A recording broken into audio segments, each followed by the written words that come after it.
Hello guys, आप सबका बहुत बहुत स्वागत है। मुझे पता है हम लोग काफ़ी दिन बाद मिल रहे हैं और उसका रीज़न ये है कि फ़िलहाल मेरी लोकेशन चेंज्ड है और नोट्स तो मैं आप लोगों के लिए बना रहा हूँ, लेकिन बिल्कुल भी समय नहीं मिल पा रहा वीडियोस बनाने का। तो फाइनली आज मैं आप लोग के लिए वीडियो बना रहा हूँ और जैसे कि आप सबको पता है कि पेपर वन के सारे सेक्शंस हम लोग ऑलमोस्ट कवर कर चुके हैं और ये सारी वीडियोस फ्री प्लेलिस्ट के रूप में इस यूट्यूब चैनल पे अवेलेबल हैं। केवल मैथ्स और डीआई बचा हुआ है, तो आज हम इसकी शुरुआत कर दे रहे हैं। आज हम मैथ्स का पहला लेक्चर जो है वो देखने जा रहे हैं और जैसा आपको पता है जो भी मैं आपको पढ़ाता हूँ वो हाईली सिस्टमैटिक होता है।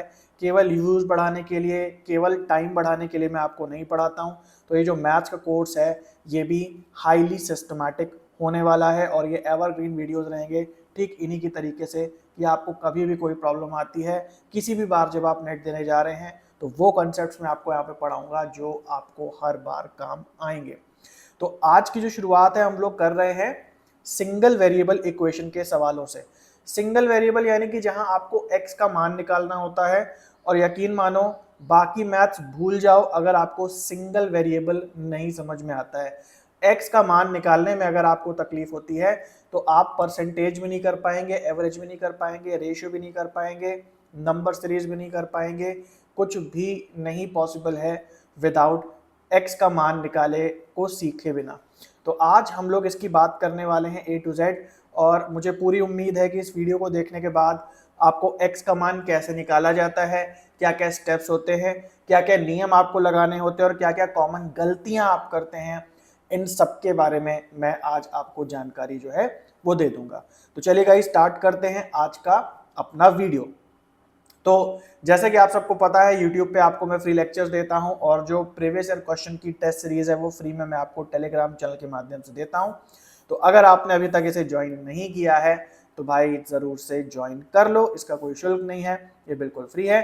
और इसके अलावा हमारे पेड सर्विसेज भी अवेलेबल हैं, जैसे टेस्ट सीरीज का पूरा आपको मिलता है यहाँ पे। ईयर वाइज आपको लगाने हैं, सेक्शन वाइज लगाने हैं, प्लस फुल कोर्स भी आपको हमारी ऐप और वेबसाइट पे मिलता है। फ्री डेमो के लिए और अधिक जानकारी के लिए इस व्हाट्सएप नंबर पे चैट ज़रूर से करें और लिंक डिस्क्रिप्शन में भी दिया हुआ है।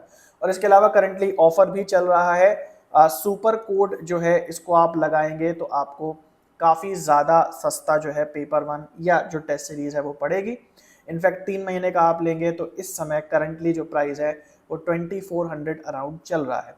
और जितने बच्चों ने ज्वाइन करा है सबके पॉजिटिव रिव्यूज़ हैं, क्योंकि इतना सिस्टमैटिक तरीके से टू द पॉइंट छोटे से छोटा वीडियो बना करके आई थिंक ऐसा कंटेंट मिलना बहुत ज़्यादा मुश्किल है। डेमो आपके लिए अवेलेबल है, आप फ्री में चेक कर सकते हैं। ओके, तो चलिए हम लोग गाइस स्टार्ट करते हैं आज सिंगल वेरिएबल इक्वेशंस को। जनरली मैं टाइप्स ऑफ नंबर्स पहले पढ़ाता हूं, लेकिन इस बार मैं सिंगल वेरिएबल इक्वेशंस को इसलिए पहले पढ़ा रहा हूं क्योंकि कहीं भी चाहे टाइप्स ऑफ नंबर आप करें, चाहे फ्रैक्शन और डेसिमल के सवाल करें, चाहे आप रेशियो, एवरेज या परसेंटेज के सवाल करें, आपको समीकरण बनाना, इक्वेशन बनाना आना ही आना चाहिए। तो हम सारे के सारे पॉइंट्स को टच करेंगे कि क्या क्या तरीके होते हैं इक्वेशंस बनाने के, लेकिन एक वीडियो में आप सबकी प्रैक्टिस करा देना ये लगभग नामुमकिन है। मैं चीज़ें आपको बताऊंगा, प्रीवियस ईयर क्वेश्चंस जो आए हैं वो भी आपको यहाँ पे सॉल्व कराऊंगा, लेकिन ये जो वीडियो है, ये जो पूरा कोर्स है मैथ्स का, ये एक मार्गदर्शन आपको करेगा कि हाँ भाई किस स्टेप पे मैं अटक रहा हूँ या किस चीज़ को मुझे अपने एंड से ज़्यादा अच्छा करना है। मैं आपको जो है प्रैक्टिस नहीं करा सकता चीज़ों की, मैं आपको चीज़ें दिखा सकता हूँ, बता सकता हूँ कि देखो भाई ये चीज़ तुम्हें नहीं आती, यहाँ पे जो है तुमने कभी पढ़ा नहीं है, इसको ज़रा अच्छे से कर लेना। लेकिन जो प्रैक्टिस का काम है वो मुझे आप लोगों से चाहिए, क्योंकि मैं आप लोगों को नेट जेआरएफ होते हुए देखना चाहता हूँ। तो मैं आपको सारी चीज़ें बताऊंगा, लेकिन एक वीडियो से ध्यान रखना कि मैथ्स जो है आपका सॉल्व नहीं हो जाएगा। ईमानदारी से बता रहा हूं, ये कोई क्लेम नहीं कर रहा कि ये वीडियो देखो हो गया जेआरएफ, आपको अपनी तरफ से अभ्यास करना पड़ेगा। लेकिन किस चीज का अभ्यास करना है वो मैं आपको बताऊंगा, और कैसे अभ्यास करना है, कहां आपको एक्सरसाइजेस मिलेंगे, कहां क्वेश्चंस मिलेंगे, वो भी वीडियो में साथ ही साथ मैं आपको बताते हुए चलूं। ओके, तो बिना डिले के स्टार्ट करते हैं। सबसे पहले बात करते हैं कि सिंगल वेरिएबल इक्वेशन का मतलब क्या है। सिंगल वेरिएबल का मतलब होता है जहां पे हम केवल एक वेरिएबल सवाल में यूज करते हैं, एक वेरिएबल का समीकरण बनाते हैं। कभी कभी हमें ऐसा सवाल दिया होता है जहां हमें सभी नंबर पता होते हैं, केवल एक नंबर नहीं पता होता, तो उसकी जगह हम लोग जनरली x मान लेते हैं और उसके बाद उस सवाल को सॉल्व करते हैं। उसके आखिर में x की वैल्यू हमारी निकल आती है और सवाल सॉल्व हो जाता है। आप सबको पता होगा x की वैल्यू वाले सवाल आते हैं, है ना, और ये बहुत ज्यादा इंपॉर्टेंट भी हैं। बट इसके जो नियम है, इसको जो लगाने का तरीका है और की जो टर्मिनोलॉजी है, वो काफी बच्चों को जिनका की एजुकेशनल बैकग्राउंड उतना स्ट्रांग नहीं रहा है, उतनी अच्छी जगह से स्कूलिंग शायद नहीं हुई है, जहाँ पे मैथ्स के टीचर शायद अच्छे अवेलेबल नहीं थे, तो वो ये मौका चूक जाते हैं और बहुत ज़्यादा प्रेशर बिल्डअप हो जाता है जब एक्चुअली में नेट के लेवल के सवाल लगाते हैं। तो मैं नेट के लेवल के सवालों से बिल्कुल स्टार्ट नहीं करूंगा, हम लोग इसे बिल्कुल स्टेप बाय स्टेप देखने जा रहे हैं, है ना। तो सबसे पहले बात करते हैं, कोई भी जो समीकरण बनता है, कोई भी जो इक्वेशन बनती है, उसमें दो पक्ष होते हैं, दो साइडेड होते हैं। एक होती है हमारी लेफ्ट हैंड साइड, जो कि हमारे लेफ्ट हैंड के साइड होती है, और एक होती है हमारी राइट हैंड साइड, जो कि हमारे राइट हैंड के साइड होती है। और ये दोनों ही जो पक्ष होते हैं ये हमेशा बराबर होते हैं, इसीलिए बीच में यहाँ पे बराबर का साइन लगा होता है। जैसे मान लीजिए मैं कोई इक्वेशन लिखूं 2x + 1 = 10, है ना, तो ये क्या है, ये एक इक्वेशन है 2x + 1 = 10, और इसका मतलब क्या है कि इक्वल्स के इधर जो पार्ट है इसको हम बोलेंगे left hand side, equals to के इधर जो पार्ट है इसको हम बोलेंगे राइट हैंड साइड। और ध्यान देना, क्योंकि यहाँ इक्वल का बराबर का चिन्ह लगा है, तो इसका मतलब कि ये दोनों साइड्स हमेशा बराबर रहती हैं। अगर मान लीजिए आपके सामने लिखा है 2 × 3 = 10, तो यहाँ पे आप कहेंगे कि ये सही चीज नहीं लिखी, क्योंकि आप देख सकते हैं 2 × 3 6 होता है और यहाँ पे 10 होता है। तो ऐसी इक्वेशन कभी नहीं बन सकती है जिसमें दोनों पक्ष में अलग अलग उत्तर जो है निकल करके आ रहा हो।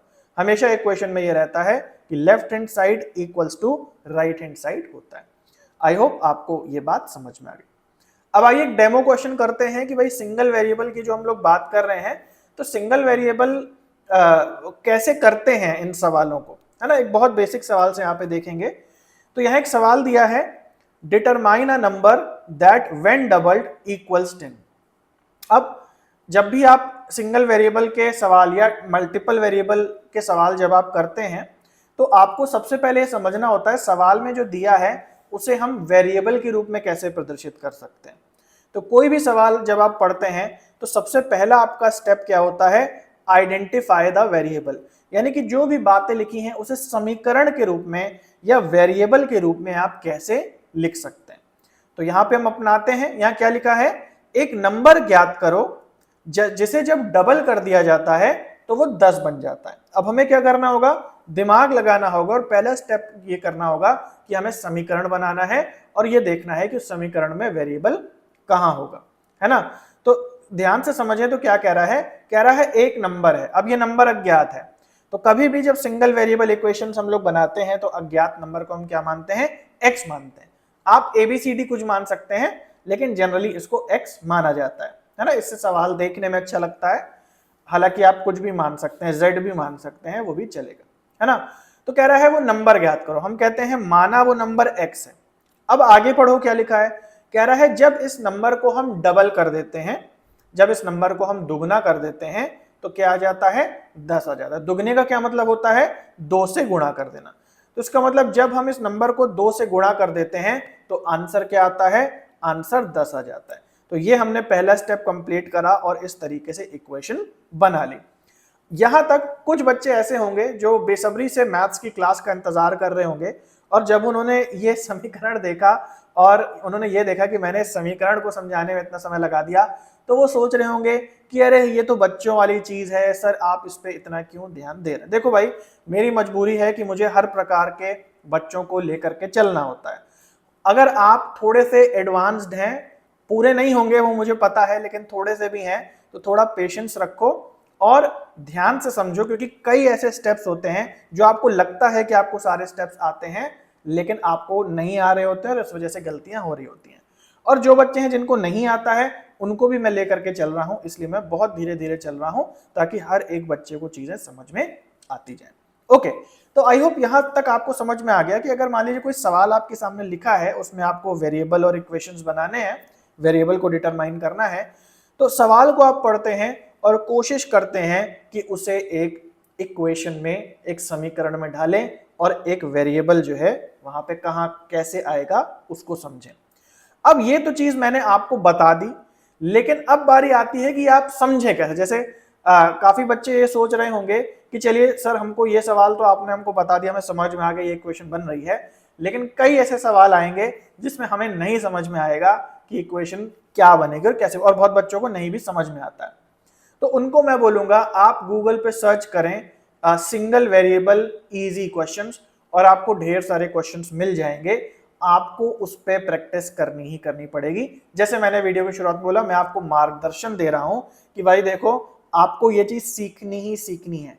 सिंगल वेरिएबल्स के जो क्वेश्चन है उनको इक्वेशन में कैसे डालें, ये आपको आना ही आना चाहिए। इसके बिना आप अगर आपको ये नहीं आता है तो आप फिर ये सोचें कि मैथ्स को और डीआई को मैं छोड़ दूं। सिंपल सी बात मैं बता रहा हूं, क्योंकि फिर पॉसिबल ही नहीं है।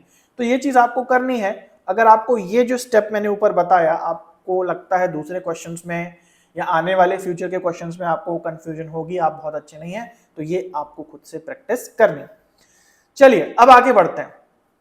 तो सबसे पहला स्टेप हमने देखा कि हम जो है वेरिएबल डिटरमाइन करते हैं और एक इक्वेशन को डिजाइन करते हैं।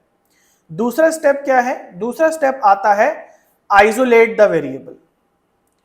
आइसोलेट द वेरिएबल का क्या मतलब है कि जहां जहां वेरिएबल्स हैं उन सबको आप एक पाले में ले आओ, लेफ्ट हैंड साइड ले आओ या राइट हैंड साइड ले आओ, और जो जो नंबर्स हैं उनको आप अगले साइड ले जाओ, ताकि आप उनका कैलकुलेशन कर पाओ आसानी से और सॉल्व कर पाओ।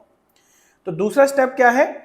जहां जहां वेरिएबल है वो आप एक साइड कर दो और जो जो नंबर्स हैं उनको आप एक साइड कर दो। तो जैसे हम देख पा रहे हैं कि x एक वेरिएबल है, 2 एक नंबर है और 10 एक नंबर है, तो 2 को भी हम इस साइड ले जाएंगे ताकि x अलग आ जाए, अलग पक्ष में आ जाए, और नंबर्स जो है वो अलग पक्ष में आ जाए, यानी आइसोलेट करना। तो यहां पे क्या होता है, इस नियम को जरा ध्यान से समझना कि जो नंबर आप विस्थापित कर रहे हो यानी कि दूसरे जगह ले जा रहे हो, उसके बगल में जो साइन होता है वो उल्टा हो जाता है जब आप उसको दूसरे पक्ष में ले जाते हो। तो गुणा होता है तो भाग हो जाएगा, भाग होगा तो गुणा हो जाएगा, प्लस होगा तो माइनस हो जाएगा, माइनस होगा तो प्लस हो जाएगा। अब क्योंकि यहाँ पे गुणा लगा हुआ है तो यहाँ पे क्या होगा, जब 2 को हम इस पक्ष में ले जाएंगे तो वो भाग में बन जाएगा, यानी कि आप इसको 10/2 लिख दोगे। तो आइसोलेट हो गया, वेरिएबल एक जगह चले गए, नंबर दूसरी जगह चले गए। और तीसरा और फाइनल स्टेप आता है सिंप्लीफाई द इक्वेशन, यानी कि अब जो भी चीजें आपके सामने हैं उनको काट पीट के गुणा भाग करके आपको फाइनल आंसर निकालना होता है। तो आपको पता है 2 और 10 कट जाएगा और x = 5 हो जाएगा। यानी कि जो सवाल है, determine the number that when doubled equals 10, ऐसा नंबर जिसको डबल करने पे वो 10 हो जाता है, तो वो नंबर है 5। 5 को जब हम दुगना कर देते हैं तो वो 10 बन जाता है ना। अब अगेन मैं बोलूंगा, वो बच्चे जो ये सोच रहे हैं और बड़ा हंस रहे हैं कि अरे ये तो क्वेश्चन देख के हमें समझ में आ गया था कि इसका आंसर क्या होगा, तो भैया ये क्वेश्चन आपका नेट में नहीं आता है। कोई भी चीज जब आप स्टार्ट करते हैं तो उसे बेसिक से शुरू किया जाता है। अगर आपके एजुकेशन सिस्टम में आपको ये प्रिविलेज नहीं मिला, ये अपॉर्चुनिटी नहीं मिली, आपको चीजें रटा दी गई, तो हो सकता है कि आपको ये स्टेप नहीं समझ में आ रहा हो कि भैया जब भी हम कोई चीज स्टार्ट करते हैं उसे बहुत आसान से स्टार्ट करते हैं ताकि स्टेप समझ में आ जाए और धीरे धीरे उसका लेवल बढ़ाते हैं, है ना। तो सबको मैं रिकमेंड करूंगा रट्टू तोता ना बने ये, क्योंकि ये रट्टू तोता का लॉजिक आपका दूसरे थ्योरेटिकल जगहों पे लग जाएगा, लेकिन मैथ्स में अगर आप सीधे टाइम स्टूडेंट डिस्टेंस लगाने लगोगे, सीधे परसेंटेज लगाने लगोगे, रेशियो लगाने लगोगे, तो वहां पे आप शुरुआत के 2-3 सवालों को लिटरली रटने की कोशिश करोगे। और आपके साथ ऐसा हुआ होगा कि कोई सवाल हमने देखा, हमने रट दिया, हाँ देखो ये, तो जो रटा हुआ है ना वो आपको अगले सवाल में कभी काम नहीं आता है। मैथ्स वगैरह के अंदर, थियरी वगैरह में तो काम आ जाता है, लेकिन मैथ्स वगैरह में वो काम अनफॉर्चुनेटली नहीं आता है ना। तो कोशिश कर रहा हूं मैं कि आपको बिल्कुल स्टेप बाय स्टेप चीजें जो हैं दिखाऊं। ओके, तो ये समझ में आ गया आपको। अब हम लोग बात करते हैं कुछ ऐसे एक्सप्रेशंस की जो आप लोगों से गलतियां हो जाती हैं कभी कभी, और जो कैलकुलेशन की एक मिस्टेक कह सकते हो समीकरणों में, जो मैंने अक्सर देखा है, जो आप लोग डाउट्स पूछते हो, 24/7 डाउट्स की जो सुविधा अवेलेबल है हमारे कोर्सेज में, तो उसके बेसिस पे ये कुछ कॉमन चीजें हैं जिसमें आप चूक कर देते हो कैलकुलेशन करने में, तो इनको भी जरा ध्यान से देख लो। जैसे मैंने अभी एक वेरिएबल लिया था x, है ना। मान लीजिए x में हमें 4 जोड़ना है, तो हम इसको लिखते हैं x+4। इसको हम आगे सॉल्व नहीं कर सकते। लेकिन जैसे ऊपर के क्वेश्चन में मैंने क्या बोला था, हमने वेरिएबल लिया था x और मैंने कहा था कि इसको डबल करना है, तो मैंने बोला था कि इसको जब हम 2 से गुणा कर देते हैं, तो ध्यान से समझना कि जो वेरिएबल है उसमें कोई नंबर प्लस या माइनस नहीं हो सकता, उसको हम जो का त्यों लिख देते हैं, x+4, x-4, उसको सॉल्व नहीं कर सकते। लेकिन ये जो गुणा का निशान है ना, उसको वेरिएबल के साथ लगाने से हम लोग बचते हैं। तो x को अगर 2 से गुणा करना है तो आप उसको लिखोगे 2x। तो कभी भी कोई नंबर जब x से गुणा होगा तो आप उसे पहले लगा देंगे और बीच में उसके कोई चिन्ह नहीं लगाएंगे। तो मान लीजिए कि अगर 10 को गुणा करना है x से, तो इसको आप सिंपली लिखेंगे 10x, है ना। अगर x 10 से भाग देना है आपको x को, तो आप इसको लिखेंगे x/10। तो आई होप ये चीज आपको समझ में आ गई कि जब भी कोई नंबर x से गुणा होता है तो उस नंबर को x के शुरुआत में लगा दिया जाता है। इसका मतलब ये भी है कि जैसे मान लीजिए लिखा है x, तो बाय डिफॉल्ट इससे इसकी शुरुआत में एक का गुणा जो है हो रहा है, या x को आप 1x भी बोल सकते हो। तो जैसे मैंने बोला कि x+4 लिखा है, तो ठीक है, इसको हम आगे सॉल्व नहीं कर सकते, ये जैसा लिखा है वैसा ही लिखा जाएगा।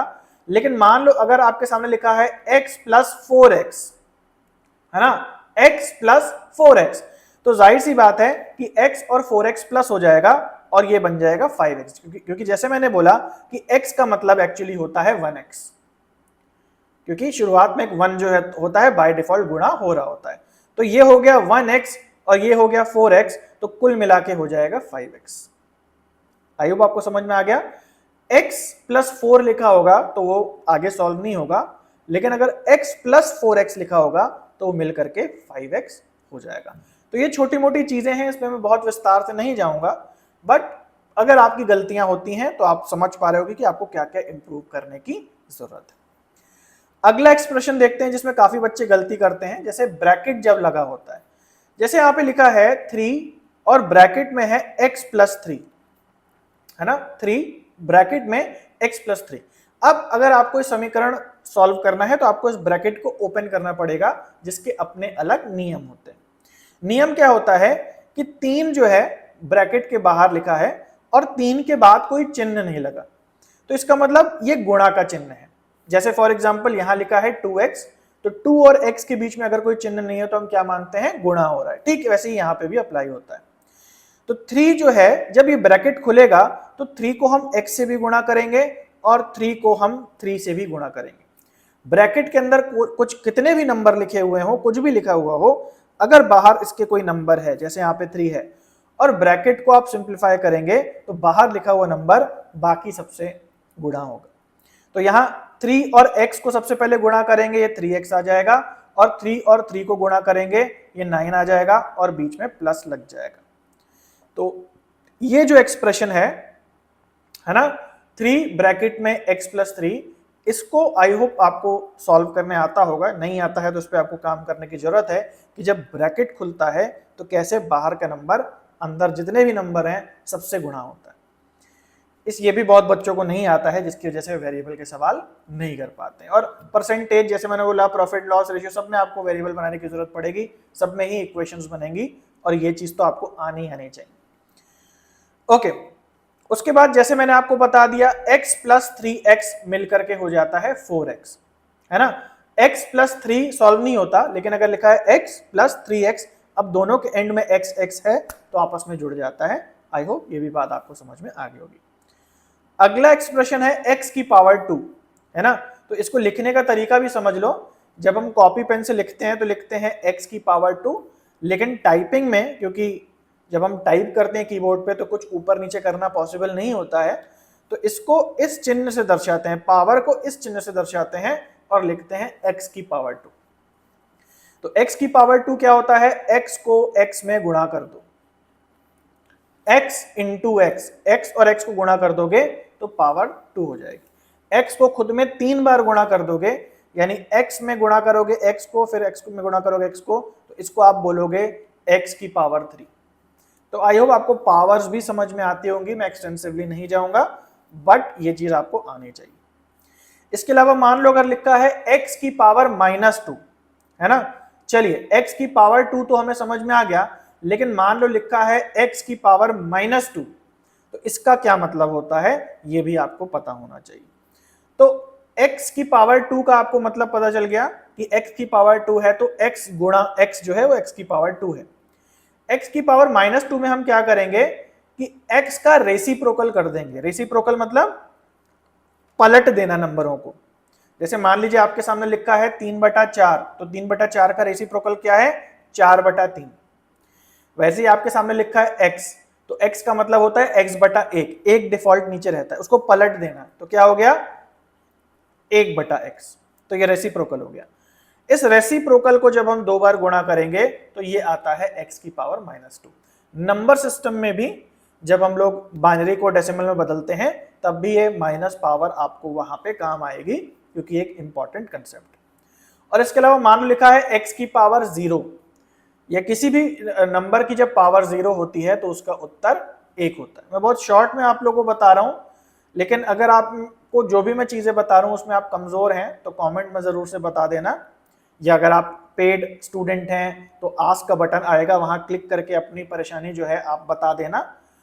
अदरवाइज आपको बहुत सारे सवाल गूगल पे लगाने होंगे और उन पे खुद से प्रैक्टिस करके आपको इन नियमों को और अच्छा करना पड़ेगा, क्योंकि ये जो नियम है ये 3rd या 4th क्लास के नियम होते हैं, और मैं उम्मीद करता हूं कि ये आप अच्छे करने के बाद ही मैथ्स के लेक्चर्स को आगे देखेंगे। तो जैसे मैंने आपको बता दिया रेसिप्रोकल क्या है, बटे में कर देना, 3/4 है तो 4/3 कर देना। कोई नंबर लिखा है 20, तो 20 का रेसिप्रोकल होता है 1/20, है ना, पलट देना, ऊपर नीचे कर देना नंबर्स को, ये रेसिप्रोकल होता है किसी नंबर का। ओके, उसके बाद जो सबसे बड़ी मिस्टेक बच्चे करते हैं कुछ इस प्रकार के कैलकुलेशंस में, जैसे मान लीजिए कि आपके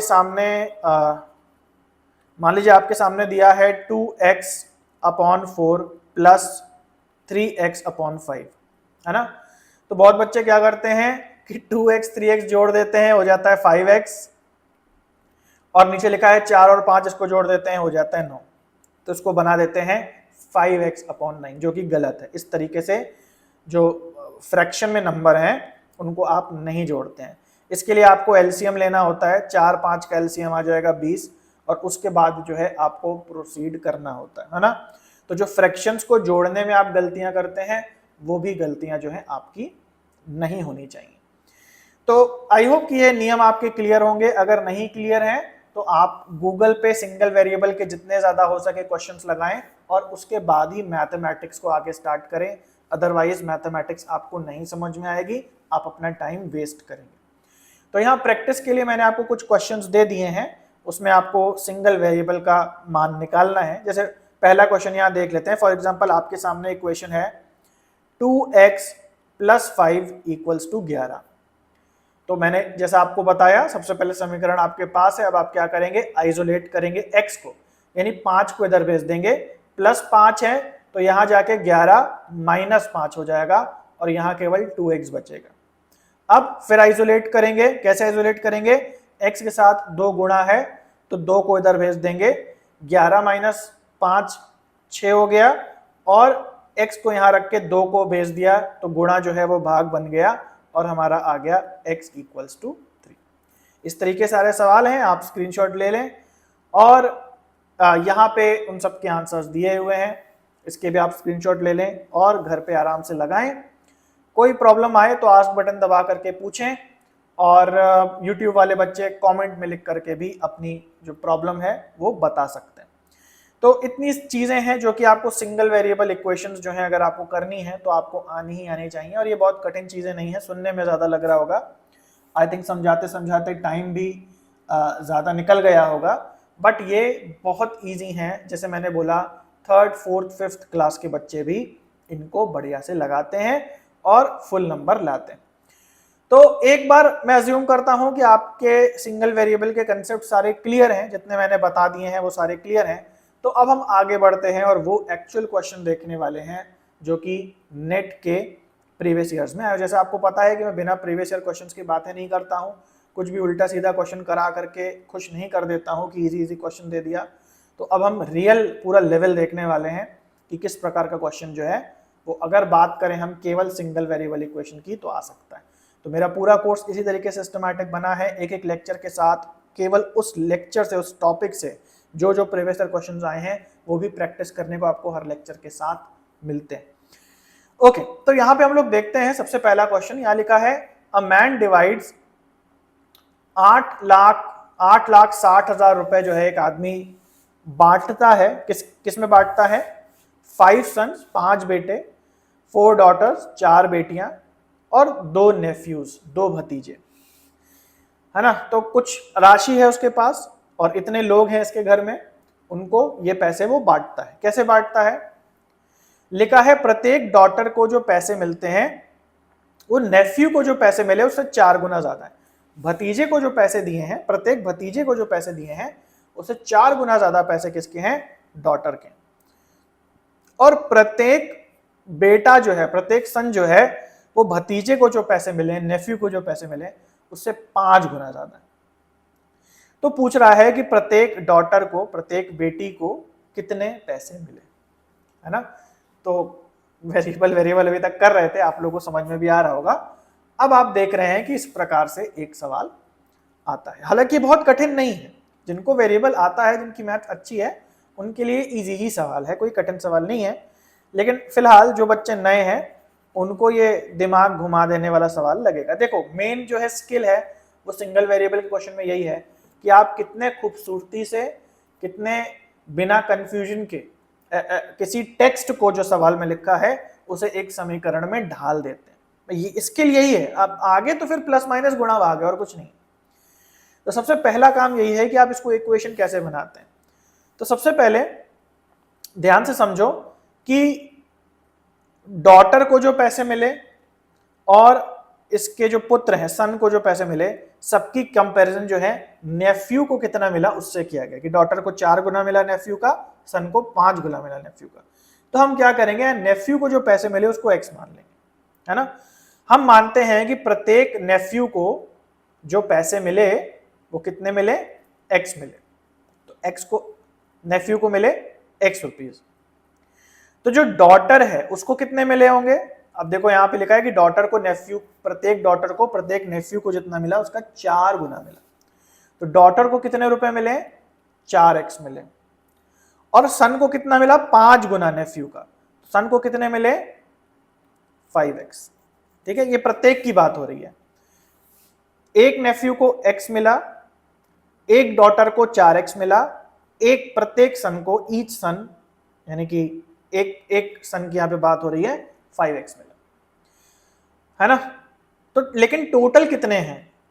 क्योंकि एक बेटा, एक बेटी, एक भतीजा तो नहीं है, बहुत सारे। तो टोटल कितने हैं? 5 सन हैं, 4 डॉटर हैं और 2 नेफ्यू। तो अगर एक सन को 5x मिला तो 5 सन को जो पैसे मिले वो टोटल कितने हो गए? 25x, है ना। 5 गुणा 5x इंटू 5, 25x। ठीक है, तो टोटल मनी जो सन को मिली, उनके पुत्रों को मिली, कितनी हो गई? 25x। डॉटर की बात करें, 4 डॉटर हैं, प्रत्येक डॉटर को कितना मिल रहा है? 4x। तो 4x एक डॉटर को, तो 4 डॉटर को कितना? 4 गुणा 4, 16x। टोटल मनी कितनी हो गई डॉटर को जो मिली? 16x। और नेफ्यू कितने हैं? 2। एक नेफ्यू को मिल रहा है x रुपीज, तो 2 को कितने मिलेंगे? 2x rupees. यानी ये जितना टोटल अमाउंट है ये कितना है? 8,60,000 रुपए के बराबर है ना। तो ये खूबसूरती होती है, थोड़ा सा आपको समझना पड़ेगा, सीखना पड़ेगा। बड़ी खूबसूरती से, आसानी से आप किसी भी सवाल को समीकरणों में ढाल देंगे अगर आपको बेसिक्स पता है और क्या कैसे करना है, वो आपको प्रैक्टिस के साथ आएगा। ये तो मैंने आपको नेट लेवल का सवाल दिखाया, लेकिन आपको बहुत इजी से आगे बढ़ना है और नेट आपको ऑनलाइन क्वेश्चंस ढूंढ के उस पर ढेर सारी प्रैक्टिस जो है वो करनी है ना। तो जैसे जो बच्चे मैथ्स में अच्छे हैं वो भी एक बार में नहीं हो गए हैं। अगर आप थोड़ा डिमोटिवेट हो रहे हैं मान लीजिए देख के, तो भाई 3rd class, 4th class, 5th class, 6th class, मतलब सालों की मेहनत के बाद हम ये इस लेवल पे कह पा रहे हैं कि अरे ये तो समीकरण बनाना ईजी होता है। लेकिन मान लीजिए किसी कारण से आपकी स्कूलिंग उतनी अच्छी नहीं हो पाई है, टीचर वगैरह अच्छे नहीं थे, या स्कूल जो है बहुत अच्छा नहीं था, तो आपको थोड़ा तो भाई, अब आप देखिए बड़े हैं, आपका दिमाग तेज चलता है, आपको उतने साल तो नहीं लगेंगे समझने में, लेकिन थोड़ा तो समय लगेगा ना। तो थोड़ा से पेशेंस के साथ आपको ऑनलाइन अच्छे से प्रैक्टिस करनी होगी। एनीवेज, अब यहाँ क्या हो गया, समीकरण हमारा आ गया। अब हमें क्या करना होगा, इसे जो है आइसोलेट करना होगा। आइसोलेट मतलब नंबर एक जगह, एक्स एक जगह, तो वो आइसोलेटेड है ऑलरेडी, एक्स वाले सारे एक पक्ष में है, नंबर सारा एक पक्ष में। अब क्या करना होगा, सिंप्लीफाई करना होगा। तो 25x और 16x मिल जाएगा आपस में, और 2x भी आपस में प्लस हो जाएगा। कितना हो जाएगा, 16 और 2 18 हो जाएगा, 25 में जोड़ लो 18, 8 5 13, 3 4, तो ये हो जाएगा 43x। 43x इक्वल्स टू 8,60,000 रुपए। और अगेन फिर 43 भाग में चला जाएगा, x इक्वल्स टू 8,60,000 बटे 43, और ये आ जाएगा 20,000, है ना।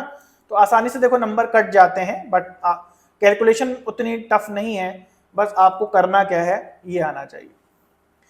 ठीक है, तो x को अगर मिला 20,000 और डॉटर को कितना मिल रहा है, प्रत्येक डॉटर को कितना मिल रहा है, 4x, तो 4x के लिए को निकालना है हमें, डॉटर को कितना मिला ये निकालना है ना, तो उसके लिए क्या करेंगे, 4 से गुणा कर देंगे, 80,000 आ जाएगा, है ना। तो 20 गुणा 4 80, तो प्रत्येक डॉटर को कितना मिला, 80,000 मिल गया। ठीक है, वो एक्सप्लेन भी किया हुआ है यहाँ पे, तो एक्सप्लेनेशन भी आप देख सकते हो। ठीक है, उसके बाद फिर अगेन देखते हैं एक सवाल यहाँ पे, ये थोड़ा सा टफ हो सकता है काफी बच्चों के लिए, but again single variable based question है। लिखा है a population of a bacteria culture doubles every 2 minutes, her 2-2 minute में जो है जो बैक्टीरिया की पॉपुलेशन है वो डबल होती है। How many minutes will it take for the population to grow from 1 to 1024, और कितने समय में, अगर मान लीजिए एक बैक्टीरिया है ना, हम शुरुआत एक बैक्टीरिया से कर रहे हैं, तो कितने समय में जो है ये 1024 हो जाएगा। अब ध्यान से इस बात को समझना, आप जितने भी एक्सपर्ट क्यों ना हो समीकरण बनाने में, आप कभी कभी होता है कि सवाल को तुरंत देख करके आप समीकरण नहीं बना, जैसे इससे पहले का जो सवाल था वो तो तुरंत देख करके समीकरण आप बना ले रहे थे। कोई कोई सवाल ट्रिकी होता है, और उसके लिए आपको क्या करना होता है, उसके लिए शुरुआत में आपको सवाल को समीकरण बनाए बिना मैनुअली करना होता है, और उससे आपको पैटर्न पकड़ के उसके ऊपर समीकरण बनाना होता है। ये थोड़ा एडवांस में चला गया, बट ऐसे क्वेश्चंस भी बनते हैं। अब देखो यहाँ क्या कह रहा है, बैक्टीरिया हमने एक रखा, ये एक बैक्टीरिया हमारे पास, कह रहा है हर 2 मिनट में बैक्टीरिया अपने आप को डबल कर देता है। तो अगर एक बैक्टीरिया हमारे पास है तो 1 से 1024 बनने में कितना समय लगेगा। तो अब हम क्या करेंगे, मैन्युअली काउंट करेंगे।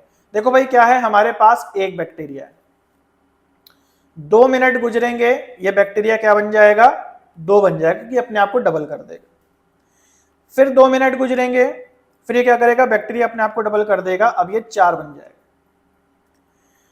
फिर 2 मिनट गुजरेंगे, ये बैक्टीरिया जो है अपने आप को डबल कर देगा, ये 8 बन जाएगा। अब आपको इसमें पैटर्न समझना है क्या जा रहा है ना, पैटर्न समझना है क्या जा रहा है। तो यहां पे है 2 की पावर 1, यहां पे है 2 की पावर 2, यहां पे है 2 की पावर 3, और यहां पे आप कह लो 2 की पावर 0 है, क्योंकि पावर 0 का मतलब 1 होता है। तो आप पैटर्न समझ रहे हो, हर 2-2 मिनट में क्या होता जा रहा है, 2 की पावर 0, 2 की पावर 1, 2 की पावर 2, 2 की पावर 3, और ऐसे ऐसे बढ़ता चला जाएगा। क्लियर है। और आखिरी में इसको कितना हो जाना है, आखिरी में इसको हो जाना है 1024, इतना बढ़ जाना है। तो 1024 होते होते 2 की कितनी पावर हो जाएगा, 1024 होते होते ये 2 की पावर 10 हो जाएगा। ये चीज क्लियर हो गई।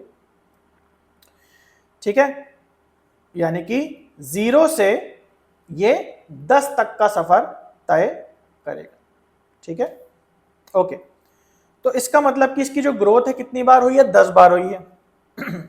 आपको पता है कि इसकी जो ग्रोथ है वो हर 2 मिनट में होती है, यानी कि 2 की पावर 0 से इसका जो सफर है वो तय हुआ है 2 की पावर 10 तक। ठीक है, और ये कब कब हुआ, ये 10 बार जो इसकी ग्रोथ हुई कब कब हुई, हर 2-2 मिनट में हुई। तो कितना समय लगा होगा इतनी ग्रोथ होने में, है ना। 10 बार ग्रोथ हुई और हर ग्रोथ जो है 2 मिनट में होती है, यानी कि टोटल 20 मिनट में ये 1 से 1024 हो जाएगा। तो आई होप आपको क्लियर हो गया कि यहां पे आपको एक्चुअली में कोई समीकरण नहीं बनाना पड़ा, बट लिटरली इस सवाल को थोड़ा सा करके देखना पड़ा। इस सवाल को जब आपने थोड़ा सा किया तो आपको पैटर्न मिला और उस पैटर्न के आधार पे आपने जो है आंसर निकाल दिया। तो इसके अलावा और भी जो क्वेश्चंस हैं सारे के सारे वो मैंने आपको दिए हुए हैं, उनको आप लगा लेना। और इस तरीके से आगे भी जो है हम लोग बहुत सिंप्लीफाइड वे में चीज़ों को समझने वाले हैं। लेकिन ध्यान देना, मैथ्स में सिंप्लीफाइड करके मैं समझाऊं उसका मतलब ये नहीं कि बस आपने पढ़ा और आपको आ गया, आपको अपनी प्रैक्टिस करनी ही करनी पड़ेगी। मैं आपको आपकी गलतियां दिखाऊंगा, मैं आपको वो चीज़ें दिखाऊंगा जिनकी लोग बात नहीं करते और लोग छोड़ देते हैं, बस ऊपर ऊपर से जोश दिला देते हैं कि ये हो गया, अरे देखो इतना आसान तरीका था। शॉर्टकट ट्रिक्स बहुत ट्रेंड में रहती हैं कि ये देखो ये सवाल करने की शॉर्टकट ट्रिक। मैं आपको कोई शॉर्टकट ट्रिक नहीं दूंगा क्योंकि वो कभी काम आती नहीं है। एक पैटर्न का सवाल नहीं आता, बैंकिंग रेलवे का एग्जाम नहीं है, हर बार घुमा फिरा के नए नए टाइप की चीजें आती हैं और उन पे एक पैटर्न काम नहीं करता है, एक शॉर्टकट ट्रिक काम नहीं करती है। अगर आपका बेसिक स्ट्रांग नहीं है तो मुझे नहीं लगता कि कोई शॉर्टकट ट्रिक से आप कोई सवाल कर पाओगे। ठीक है, तो बाकी के जो क्वेश्चन है वो आप लोग लगा लेना और कोशिश करूंगा मैथ्स में मैं जो आपको जो कोर्सेज में जो प्रीवियस ईयर क्वेश्चंस आपको दिखते हैं लेक्चर के नीचे, उनमें आपको मैथ्स में मैं एक्सप्लेनेशन भी साथ में प्रोवाइड करूंगा, ताकि जो क्वेश्चन मैंने यहाँ पे करा दिया वो तो आपको समझ में आ जाए, लेकिन जो आप खुद से लगा रहे हो अगर आप उसमें अटकते हैं तो उस एक्सप्लेनेशन को आप पढ़ पाएं।